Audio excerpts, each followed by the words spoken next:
It all kind of is part of the flywheel, as I call it. The TV helps with what I'm building on the business side. The content helps with the TV. And so I don't know if I would do as good work if I just did one thing and I wasn't as happy, right? I don't know if that is the best path to getting successful. He said, Noah, you need to make a choice. Do you want to become a podcaster or do you want to be an entrepreneur? Why can't I do both? Like, why do I have to choose? The niche is you. Like, the niche is me. The niche is that I am an entrepreneur and a college football analyst and I'm on TV. And like, that's the niche. And that is what I'm building around. I want our company to be in the middle of the biggest brands and names in college football and college sports. So we'll break some news now on the podcast. Drum roll. Yeah, you should drum roll. Yeah. Mercury is rebranding to... Let's go, baby. It's another episode of the Athletes and Assets podcast. I'm your host, Noah Lack, and I bring on your favorite athletes to chat about a business topic. Today, we got my guy, Adam Breneman, former Penn State tight end, college football analyst, the guy you always see on TV, Big Ten Network, co-founder of Mercury, doing a bunch of different stuff, Adam. I'm not envious. Whoever manages your Google Calendar, how much are you paying them? Well, I was like 20 minutes late to this podcast, so clearly they're not doing a good job. I may need to get a new assistant, a calendar manager to help with it. But yeah, I got a lot going on, man. But it's it all, we talked about it before the podcast a little bit. It all kind of is part of the flywheel, as I call it. You know, everything kind of helps. The TV helps with what I'm building on the business side, and the content helps with the TV, and it's worked out really well. And also, love what you're building. Love this podcast. As I told you, people have been sending it to me and been seeing what you're building here. So I know the podcast game can be a grind, especially when you got to get guests and all that stuff. So just keep going, man. You're doing a great job. I know you got Noah, your Noah, working overtime, huh? Yeah, he's working long hours for sure. He's got we were joking, like, Noah Stauffer, for the people who don't know, is my, I think his title is like head of brand, but essentially like my business manager, and works for me on everything, including not just business, also manages all the content and the flow of content and does content ideas and brand deals, pitching the brands, everything. Even things like the calendar, having to oversee that. We joke about how many different topics we'll text about in a single day, right? Like, we'll go from like texting about like a podcast to a business to like an employee to an editor. Like, there's just like the range of things we'll have to discuss in a day is kind of wild. Well, that's how any business operator is, I think. And that's kind of what makes it fun. How old is he? Isn't he still in college? No, he's 20. He graduated. He's 23, maybe. Okay. I should know that. So 23, 20. He's fresh out of college. Fresh out of school. Mm-hmm. And he's full-time with you. Full time, yeah. He's a beast. Absolutely. We're building. He's doing a great job. He's actually in the process right now too of launching a short form video editing agency for creators. I think that's an area that we've seen that, one of the most common DMs I get is like, who edits your videos? I've agreed editor, but that editor can't take on any more work. And Noah kind of came to me and was like, hey, would you mind if, I think we have a great process for you. I think I can spend some other time building something else. Like, would you mind and want to be part of if I launch this agency where we actually, offering cheap, not cheap, but cost effective video editing services for creators who want their raw video chopped up into short form clips for social media. And he's launching that. So super proud of him for that and supporting him, along the way with that and helping everywhere I can. Here's my mindset, Adam. The casual person is like, you should outsource your short form and it's much cheaper and they work quick. I'm like, are you out of your mind? Yeah. Like, the short form content is so important. And if they don't understand, the editor doesn't understand culture, the nuance of what you're talking about, in grammar, in the right music, in everything, we can't just, and there's disrespect to anyone internationally, but we can't just outsource stuff, man. Yeah. It's important. Yeah. No, it's you can't. I mean, it is such a, for me especially, like, it's a differentiator in the decision to spend and invest in content, and the quality of content that we're posting was a decision that was strategic. It wasn't just like one day I was like, oh, let's hire an editor. It was, we need to find the best editor. Strategically found an editor that worked in football, because I knew that if they worked in creative and football, that they had the ability to, one, take on a lot of work, They move fast. They're a grinder. They are good if they work in Division I football, right? You can't get that job if you're not a good editor or a good creative. So I found mine. His name's Thomas. He's a beast. Came from Coastal Carolina. We stole him from there. Got him out of the football world, the program football world, and into the football world on the media side. And he does a great job. I mean, he's turning out 5, 6, 7 videos a day. Just an absolute grinder. And the cool part about my team, man, that like they're all great dudes. They all work hard. I think that the exciting part and what gives me motivation is how much they believe in what we're actually building and how much they have conviction behind it. And really, I played for James Franklin at Penn State. He used to always say 2 things. He said, we all need to be rowing the boat in the same direction, and we all got to be singing the same song to the same tune. And with my team, there's never a moment where I feel like anyone is not singing to the same tune or anyone's not rowing in the same direction because we're aligned in what ultimately we're trying to do. And it, even if it costs a little more, it does make you feel better when they're not working with other clients. Like, you are the main focus. And I think when people jump into video agencies and they're wondering why their editor hasn't answered them in like 5 minutes, they got other stuff, which I understand. Yeah, I mean, that's part of it, right? Is just the ability to take on a lot of work and to move fast. And if we get something. If something comes up or something time sensitive happens, or if I don't like something, if I have an idea, like, we can move quick. I can send a video to Noah and say, hey, we should do this style video for the video I just shot, and we can turn that around the same day, right? And like, we have it 2 hours later.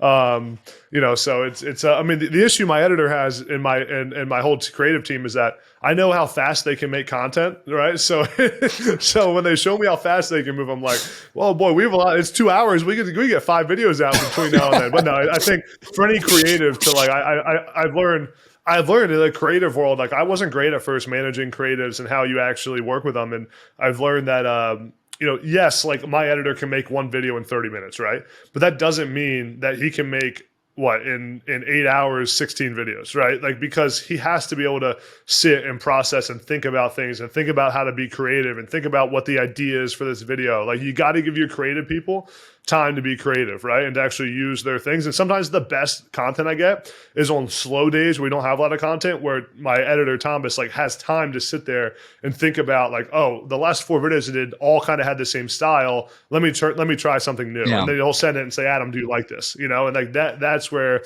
the balance of like high intensity, a lot of work, combined with like some days where maybe there's not as much work, or on a Friday maybe it's 2 videos and now he has time to think. Yeah. Do you have like a short form guy and a long form guy, or is your team sort of there's like Swiss Army knives? So my main video editor, he does all my short form content that I shoot at this setup right here, and then he will do a lot of the podcast content as well. But at Mercury / the college sports company, we have a production team there as well that is, again, part of the Flywheel. Like, Thomas my editor also works for Mercury. Mercury's editors will also work on my content at times. The production team, it's all kind of, Noah manages my personal content, but we also have a production manager for the Mercury team who manages all that. And we'll kind of communicate of like, hey, it's a busy week. We may need some help on the production side, or hey, like, Thomas doesn't have that much this week with me. Like, he can help with some of our other shows and podcasts on the Mercury side. So it all kind of, it's a flywheel there, and it ends up working itself out.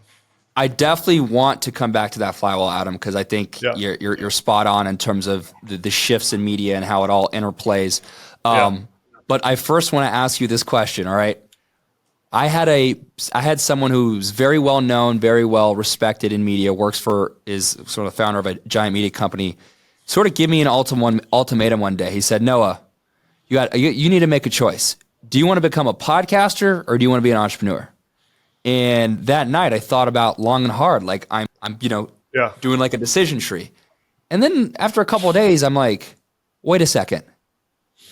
Why can't I do both? Like, why do I have to choose? You have some strong opinions about this. Like, let it rip. Like, what do you think about this? I get asked the same thing all the time. And people say, if you don't focus on one thing, you'll never be great at one thing, right? You'll be average at everything. You can never actually focus. I go back to a few things, right? People say, like, for me, similar to you, do you want to be an entrepreneur? Do you want to be a broadcaster? Do you want to be a podcast host? Do you want to be a content creator? Do you want to do sports betting content? Do you want to be in college football? Like, what do you want, right? Like, you do all these different things. And I think there's two parts I always come back to when I think about this. One is self-awareness of knowing what makes me happy and what I like to do. And I know that I like to do multiple different things. Like, I just know that. And what that also means is I have to have the awareness that if I do 10 different projects right now, 2 of them might not work, right? Like, 2 of them may fail. And not judging yourself too hard if like something that you worked on doesn't work when you're also doing a bunch of other things.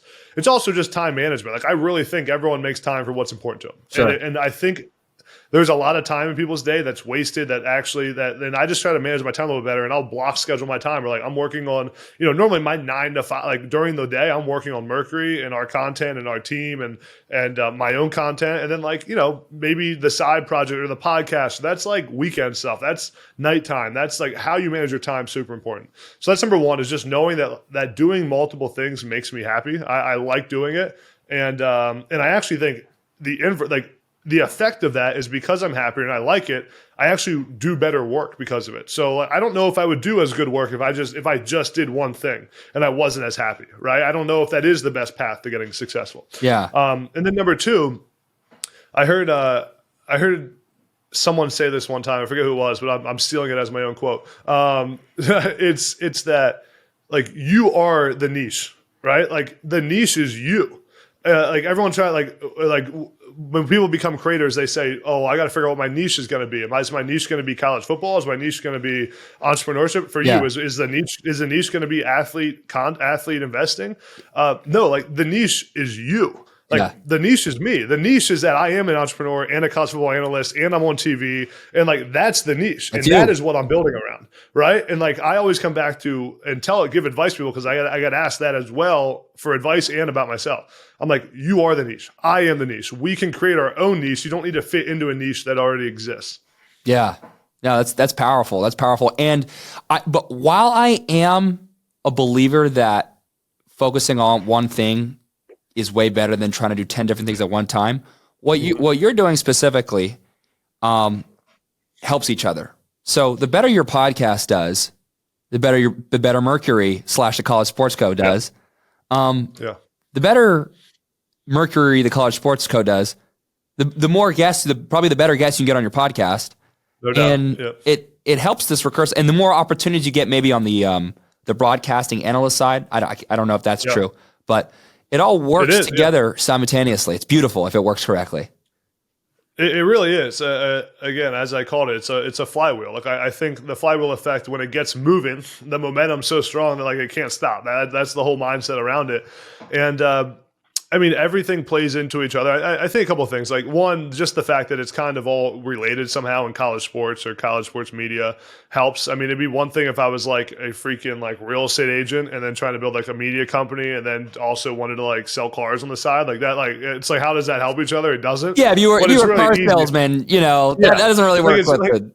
Exactly. Like, it's really easy for me to like switch from thing to thing. Like, I'll go right after this podcast, which like you can make the argument is like for my personal content. I'll go right into a meeting at 3:00 with a prominent NIL collective in college sports for Mercury. Then I'll go right from that to like a meeting with Noah and my production team about my content for the week. Then I'll go right to, a broadcasting meeting to talk about the draft coverage for Big Ten Network I have on Thursday, which I'm going to. So it's very easy for me to shift from one thing to thing because it's all kind of related and in the same industry, in the same business. Part two is that in order to execute at a high level with what I have going on, I've had to invest in the team. Like, we talked about the team. That is the other thing that I think allows me to do it. And a lot of people don't want to make that investment. Like, when I got into content creation, I mean, I poured a lot of my own money into it. I didn't make any money for a while because I was investing in like an agency. At first it was an agency, then a team, then an editor. Like, they were on my payroll, personal payroll, right? Like, it was like how am I going to be able to still do all these things? I didn't want to be a full-time content creator. I knew that. I didn't want to just be a person that films on TikTok and films videos. Like, I wanted that to be an asset for the business, the bigger business I was building. And so the team and knowing I had to invest in that has helped a bunch. While you were playing at Penn State, did you see any semblance? Did you see anything about how content and media helps brand building? Were you aware of that while you were playing? Yeah, I would say that I wasn't as aware it was a different time when I was playing college football now. I mean, if I would have went to Bill O'Brien, who was my head coach when I was at Penn State, and told Bill O'Brien that I wanted to start a podcast, I would have been say you're not focused. What are you doing? No, I would have been. I mean, I would. It would have been. It wouldn't have been a thought. It would have been like, Breneman, what are you talking about? Like you dropped 3 passes the other day. What do you mean you're gonna go start a podcast? It's like it would not even have been thought about. And it has shifted, and we've seen the tectonic shift of the plates of college sports have changed. NIL, transfer portal, conference realignment, and the biggest is athlete-driven content. I'm a believer, and it all starts and revolves around that. And part of it, the reason why, is NIL. Athletes now can monetize their brand. So coaches and programs and athletes want to build their own brand, want to build their players' brand so they can make money. So we saw it also with like the shift from traditional media to sports to athlete media, where fans don't want to hear from the traditional beat reporter anymore. And I love a lot of the beat reporters, but like the numbers are the numbers. Fans don't want to hear from them anymore. Fans don't want to hear from the website bloggers. They want to hear from the men and women who actually wore the uniform and actually were in the locker room and actually know what's going on Saturdays and Sundays, or during the week in certain sports. So that shift happened. We've seen people like Pat McAfee and Draymond Green and the Kelsey brothers, like all these people have capitalized on it. And when I saw that shift, I was like, I'm going all in. And I felt like I had a unique voice in the college football world of, being a player, a coach, a 5-star recruit. I went through the transfer process. I knew all these different people and had these connections that I could build a following out of it. And the one thing I've learned since then is that since I started, every single opportunity I've had, whether it's meeting my co-founder from Mercury, whether it's getting on TV, whether it's brand deals, whether it's any speaking engagements, podcasts, everything always starts with the content. The first conversation is always, we've seen your TikTok videos, we love them. We've seen your Instagram, like we love your content. That's what always starts. Yeah. And when I walk around in public, very rarely does anyone ever say to me like, oh, even at Penn State where I played, people don't say, we love doing your playing career. Oh, are you the tight end from Penn State that played in 2013? No, it's always that, oh, we love your podcast. We love your content. Oh, we've seen your videos on TikTok. The amount of times I get, oh, are you the tight end from, I get this all the time. Are you the All-American tight end from TikTok? That's what I get all the time. People say to me, because I started a lot of my videos. I was a former All-American tight end, and then I do my TikTok videos. That's what people say, and that's a use case for, the shift in what we've seen in sports media. All-American tight end, amazing catches. Yo, I saw your TikTok video, bro. Sick. Like, it must be. It's at first you must have been like, oh, what? But then you get it. Then the switch flips and it's like, okay, there's something here. Why don't we do this? So you're the co-founder of Mercury. The company started before you were a co-founder. Can you talk about what it was before you joined, what it is now, and then we'll go from there? Yeah. So we have a rule at Mercury that we don't talk about. We don't talk about what it was before I joined. No, I'm just kidding. But we actually do, because Mercury started and I'll give you the backstory just because it was it's relevant to where we're at now. Mercury started before I had joined. Started Porter Grieve, who's the founder and CEO, who I joined as a co-founder about 2 years ago now. Time flies. It was an NFT company. Whoa. And the model for Mercury was that. Yeah, so the model for and so that the joke is we don't say the word NFT anymore. Don't say the word. Banned word. But the model for Mercury was that all these college athletic programs wanted to do NFTs now. Like that's what everyone, remember the craze of 2021, right? Everyone wanted NFTs. Everyone was selling them, and schools and athletic departments were like, well, we got to make money off NFTs. Everyone's asking us for them. So Mercury was the partner for NFT drops for these universities, right? And Mercury had gone in and done these partnerships with some of the biggest schools, Oklahoma, Kansas, Kentucky, Clemson, all these different schools, and done partnerships to be their NFT provider for the NFT drops.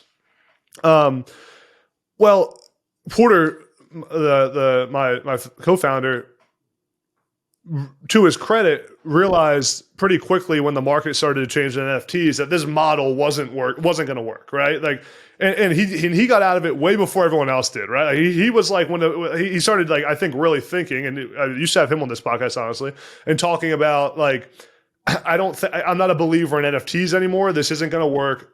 I need to pivot, right? I've raised a bunch of money from investors, not a bunch, but I've raised money from investors. Like we have employees. I have to build a sustainable business, and the NFTs aren't the way. So to Porter's credit, he evaluated what he had on paper, and what he had was a lot of access to high level athletes through NIL deals. He had partnerships with some of the biggest schools in the country. And then at the same time, he was talking with me. We became close, and I was talking about joining, honestly, when they were still an NFT company. And now Porter's mind started shifting, and then I joined the conversation of like, man, we have all the makings here to build a really cool media company in the middle of what is a huge shift in college sports right now, in NIL and the portal. And we, at the time, it was like, we don't know what it looks like yet, but we know we can be in the middle of it all. And like, we have the ability and the tentacles. We have our tentacles in the collectives, with the athletes and the NIL deals, with the university. I mean, you know how hard it is to get a partnership with Clemson, Oklahoma, Kansas. Like, if we were to go to them and say, right, if we went to Clemson or any school, Penn State, for example, who we partner with now, and said, hey, we're going to build a media content network with your athletes. We're going to own all the content. We're going to monetize on top of it, and we're going to do events in your stadium, and we're going to make money on it, and share that with the athletes, and they would have laughed us out of the room, right? Like, no, you're not doing that. But because we already had these partnerships with the schools where we had the NFT deals and we pivoted, it made the conversation much easier of like, hey, Clemson, this isn't working, but here's what we want to do. What do you think about it? And then I don't think we'd be where we are today if it wasn't for that past in the company. That past and where the company started, made us uniquely, put us in a unique spot to now execute on the media content NIL model, which is super exciting. So yeah, now, I mean, we are a college sports athlete-driven media company. We build content networks at the biggest schools in the country. Our most prominent one's Penn State, where we work with former athletes, current athletes. We hire them as talent. We create a bunch of shows, events, experiences, merchandise, all this kind of stuff, and monetize on top of it. And we partner with the school. We partner with the collective, NIL collective, and our mission is to own attention at that fan base. Penn State Athletics will do $880 million in revenue at the top line athletic department level. Our bet is that if you own attention and do it with the right way, with great people, with the top athletes, with former athletes, with everyone rowing the boat in the same direction, that we can realize, on our own, $5 to $10 million of school and revenue because of the attention we own. So that's kind of the origin story there of Mercury and how we got to where we're at. And we'll break some news now on the podcast. I don't know if this was your next question, but Mercury, as we've been calling it, is officially rebranding our name. Mercury is obviously the original name of the company. Wait, should I do drum roll? Yeah, you should drum roll. Yeah. Mercury is rebranding to the College Sports Company. Okay. And we originally, the name was Mercury.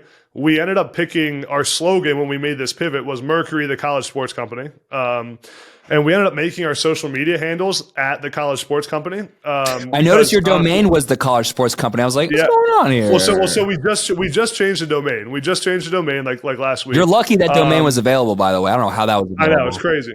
It's crazy. So our thought was like, okay, we're going to become Mercury, the College Sports Company. That was our tagline. To Porter's credit, kind of had the vision to brand all his social media handles as the College Sports Company. And it's funny because eventually people just started calling us the College Sport. I would do interviews and people were like, oh, tell us about the College Sports Company, like all that stuff. So tell us about your little college sports company startup. Yeah, I hate that. Yeah. So we had a conversation, decided that, that the name for what we want to be, we want to be in the middle of all the biggest universities, collectives, athletes, and college sports and build on top of it. That the name, the College Sports Company, it was, was a statement and for what we're trying to build. And we want to be, when people think of college sports, we want them to think about us in 5 years. And we decided to make the shift. And I think it's a cooler name than Mercury. So yeah, absolutely. So we made that shift and we're officially rebranding. I think, today is the 23rd of April. It should be fully rebranded by the end of this week, but we're excited about it. That's awesome. And congratulations. I think it makes total sense. Thanks, man. In my world, Adam, Mercury is the multi-billion-dollar startup bank. So you're competing with, that is also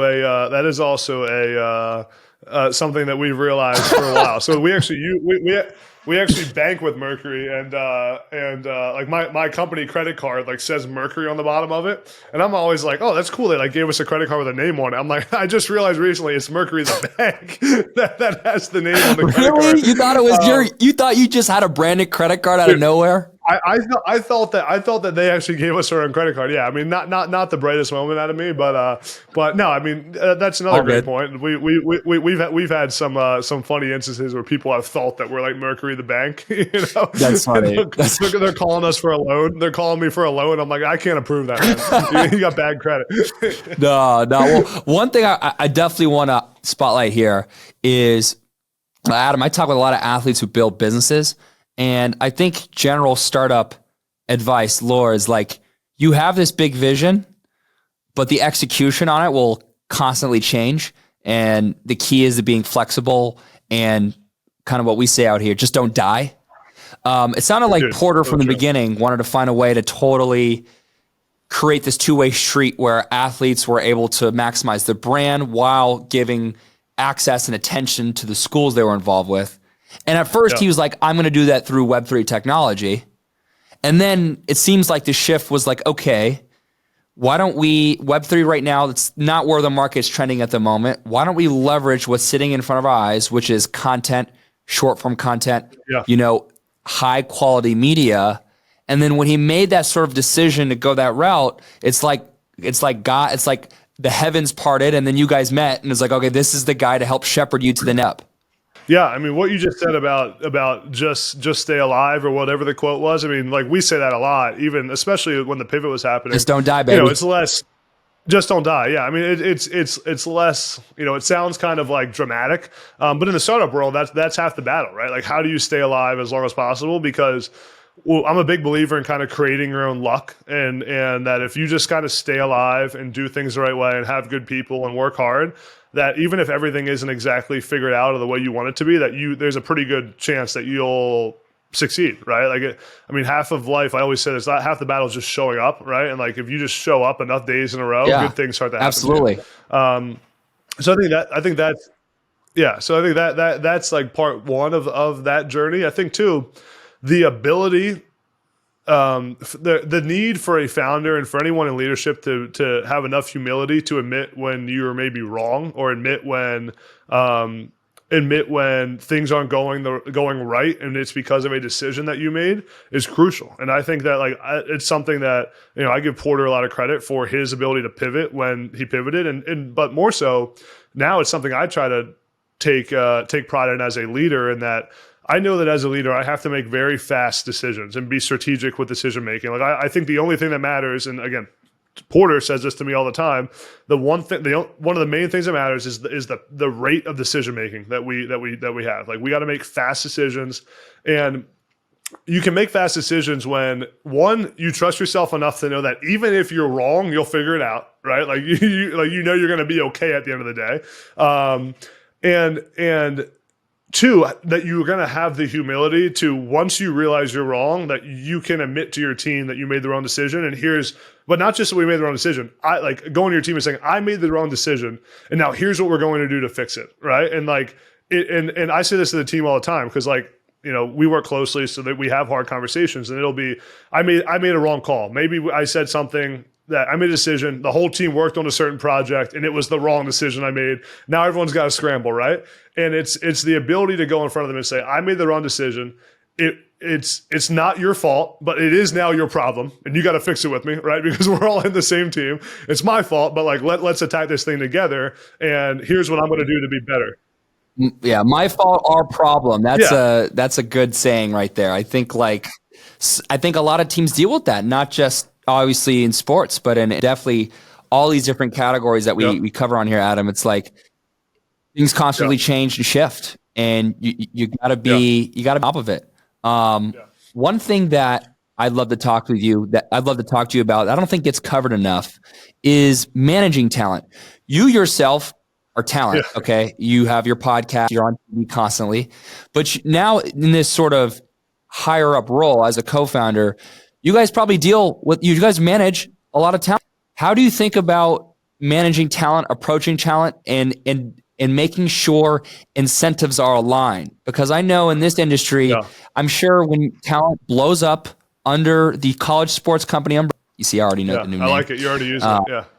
I'm already new. So when things blow up, there's people who maybe want to poach the talent, or the talent's like, why am I under this umbrella? I want to leave. How do you guys think about properly incentivizing talent to stick with it under the college sports co umbrella? Yeah, I mean, that's a great question. A few things. I think one, we just try to be fair in what like our original deals we offer people. You just said the word like incentivize. I always talk about alignment. I think we need to be aligned, and that our incentive is the same as their incentive, and you know, the more money that we make, the more money they make, and things like that. You know, the great divide in talent versus company is really comes down to guaranteed compensation versus like profit share, revenue split, that kind of deal. Like that's what every debate. It's a debate I have when I negotiate talent deals, like with our talents. It's the oldest one in the books. Where like for companies, they want to mitigate risk and like not pay as much guarantee comp as possible, and instead pay upside, right? Like and the saying is like, oh, you know, you get a lot of upside if you take this deal, but you know, then there's also no guaranteed compensation, and the company takes on no risk. So like for us, we try to balance both. We're like we're paying athletes and talent like a fair guaranteed compensation plus an ability to, like, if your show blows up, you're not just like making the X amount of dollars we agreed to. You have upside in making a lot of money. So that's one, just from an alignment standpoint. I mean, I always come back to people. Like I think we're in a people business. All business is about relationships and people, and I think it's just, if you treat your people well, that you have a chance to have an advantage when people try to come poach your talent, or when people try to work with your talent, because they know what they're going to get when they work with us. They know what they're going to get when they work with me, when they work with our team, and James Franklin at Penn State, I remember he used to say to us, "You can be unbelievably demanding of people if they know that you care." But the key part is they have to know that you care. You can't just like pretend you care. But once people know you care about them, you can be extremely challenging. Like I can be extremely demanding on Noah Stauffer, who you talked about, who's my head of brand. Take it easy on the other Noah. Take it easy on the fellow Noah. Yeah, we should take it easy. But like, and he'll admit, like I can be demanding on him. Vice versa, he can be demanding on me and tell me, like he called me a couple weeks ago and was like, dude, like you're not shooting your content on time. You're screwing our process because of it. Like your editor now has to work on late at night. Like you got to be better, right? Like, so like you can be demanding if people know that you care about each other. And I think that's where we also try to approach it from, is have those great relationships where we can have hard conversations and we can say to a talent, like, listen, this isn't working out. Like we're losing money as a business. Or go to the talent and say like, hey, your podcast is crushing it. Let's renegotiate your deal and get ahead of this, right? Yeah. So a lot of upside rev split versus guaranteed compensation chats. Any talent conversations around, hey, well, what about equity in the college sports co? You know, is that ever been a conversation, or is it more so are the talents around the universities looking for the profit sharing and some guaranteed moolah? Yeah. So there is some of our talent does have equity in our company. Now, I think like at the stage we're at, that's kind of out of the scenario, right? Like that's I mean, as you know, getting equity in a company really comes at like very early stages. And we're still early, but you know, we're kind of past that mark. I mean, you know, I don't want to say never, but you know, we do have talent and employee. I mean, almost all of our employees, our early employees, have equity in the company, and I think that comes back to alignment, right? Like if it makes sense, we'll entertain anything, right? If something's going to bring value to the business and align people and make them want to stick it out, and you know, we tell people too all the time, like reality is there's a lot of risk in working at a company, at an early stage startup, but you also have a ton of upside, and we want people to realize in that upside. Like I would want nothing less than like for us to exit this company and like our employees not make a lot of money. That would be like that would never happen, right? We would never allow that to happen. So. Yeah, I'm a big fan of incentivizing people with equity and stock options. I think but the other thing too is like we have to be very conscious of like who actually has the equity, right? Like we can't just hand out equity to people, and something would have to be a very, very like long-term partnership or agreement for someone who's not an employee to get equity in our business, because we do protect it, and we protect what our founding team and what our investors and want to have room for people to do well when this thing exits. I get the vibe. You're not Oprah with the equity. You get some equity. You get the equity. We're not just handing that thing out. Yeah. Okay, you're not just handing out equity. Okay. No, and not all athletes are, not all talent is the same. That's what I've sort of realized learning. So true. Like, yeah, I'm sure a good problem that you have is dealing with the nuance of deals per talent, because it may be nuanced depending on the host, the school, how big their following is. I mean, every deal is, would you say that every deal is kind of nuanced? Or do you have a standard approach and then? No, it's extremely nuanced. Every deal with talent, also every deal we do with a school or a collective or university, like they're all different. It's funny. We just got off a call with a huge university today, and we're trying. They're asking us what our standard deal is with a school, and it's like it literally varies every single school. Yeah, right. It depends, because I mean, when you think about universities, like think about all the stakeholders here. You got the athletes, right? That's part one. The university itself. You got the NIL collective, the official NIL collective of the school. You got the multimedia rights holder, who in most cases is Learfield or Playfly, who actually owns the media rights to the school. You got now like all the other massive donors, those stakeholders that at this high level conversation when it comes to athlete content, media, NIL are part of the conversation or privy to the conversation. You also have now like every athletic department has like an NIL consulting firm they work with. So you got them as part of the convo. I mean, we got like 7 different parties that are part of these convos with us, which makes it exciting, but also creates for a lot of different loopholes to jump through. Yeah. Adam, as a former All-American tight end going to TV personality, now also transitioning or pretty much transitioned into being a co-founder and operator of a business, what have you taken from, these sort of 2 phases of your lives into running a company? Like what's the biggest share, and what have you needed to learn about being a co-founder and operator? Yeah, I think great question. I would say I've taken a lot from my playing career to now my professional career. I think the main thing, and it's really like I think one of the main pillars of kind of my life and what I try to be and who I try to be every day, is that the reality in anything in life is that adversity is going to happen. It's not going to go the way you want it to go. I'm a big believer, and right here, I write down all my plans, like goals every single day. Have them for the year, for the month, revenue goals, personal goals. Never one time has my plan gone the way I wanted it to go, right? Like ever in my life on anything ever.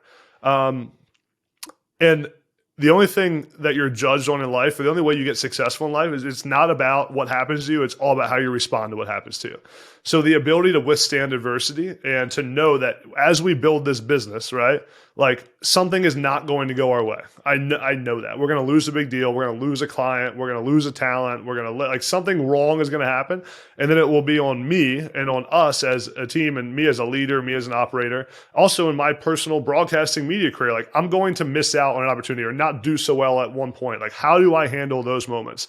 And I think that the true tell of someone who's successful, someone who is a high level thinker and an operator of businesses, like how do they respond when things don't go their way? Because do you know, Noah, it's easy to be positive and to be good when things are going your way for 2 months.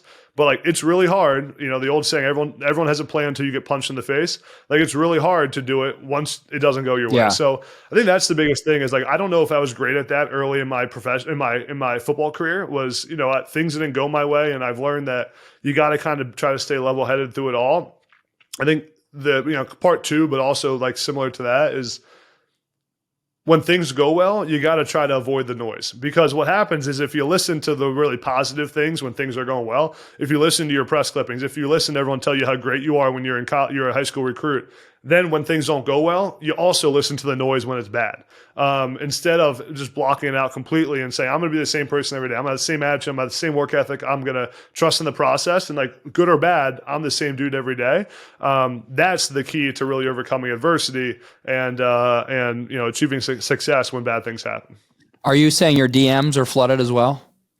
I would say that they're definitely active. Yeah. Yeah.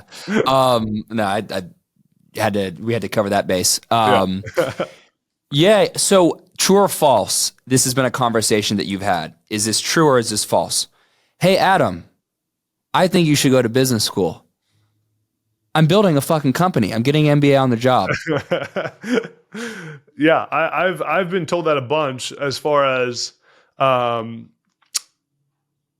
yeah, I think, for me, it was mostly law school, actually, because I was in politics briefly. Right when I stopped playing football, I got into politics. Everyone told me that I should go to law school.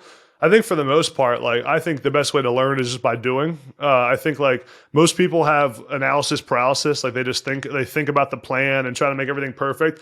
Most of the battle is just getting started, right? Just start doing it because you figure it out as you go. So I would definitely say, I think there's value in getting an MBA and getting business school and getting a law degree. My brother's thinking about going to get his MBA, but I think the most value is in actually building and executing. Yeah, absolutely. All right, give us sort of the bird's eye view of college sports go right now.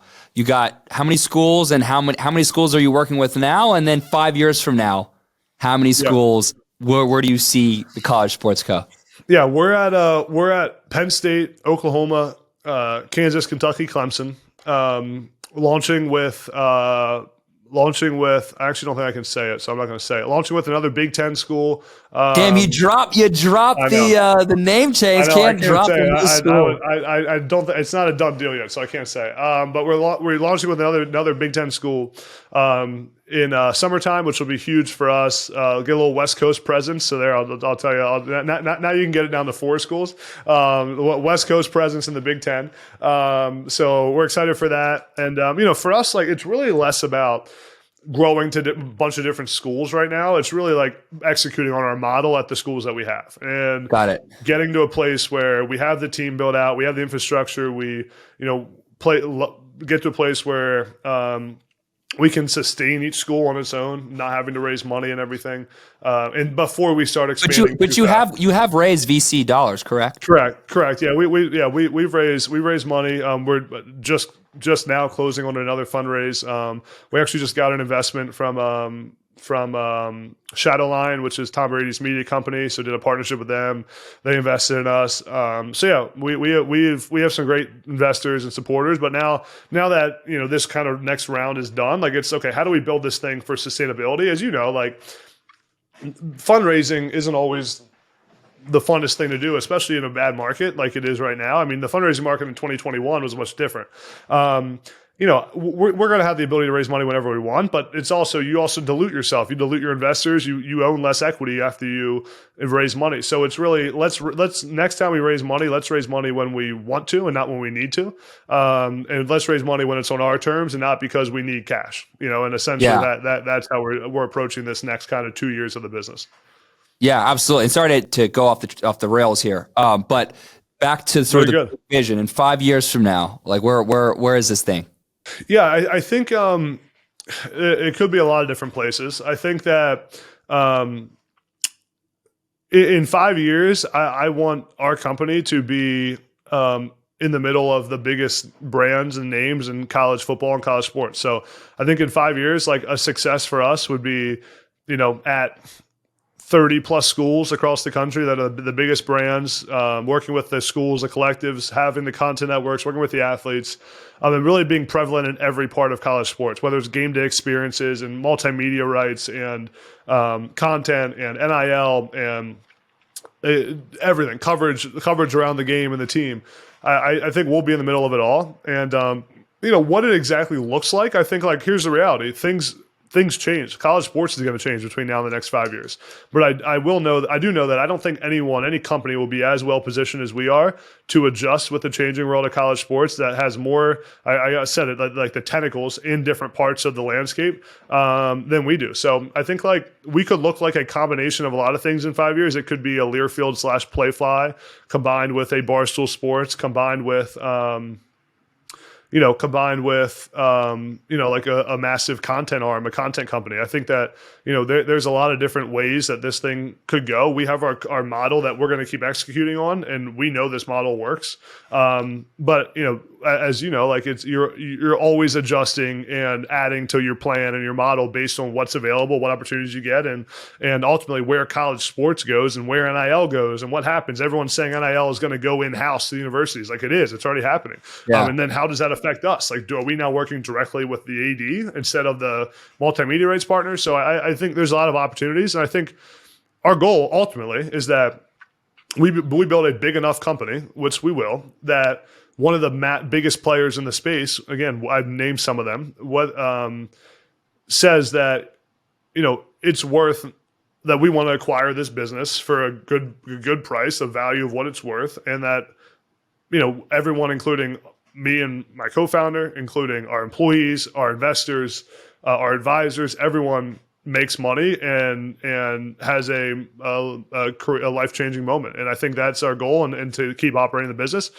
Or we run this thing for 50 years and never sell it and keep it, and we're cash flowing and everyone's happy, and we just keep building the business. So there's a lot of options. I think it's hard to forecast out, but I know that ultimately if we just keep executing on our plan and sticking to what we know, we'll be able to handle anything that gets thrown to us. And as you say, just don't die. You just got to stay alive, and good things start to happen. From your lips to God's ears, brother. From your lips to God's ears. Well, we wish the College Sports Co. best of luck. Adam, I got one more question, unrelated.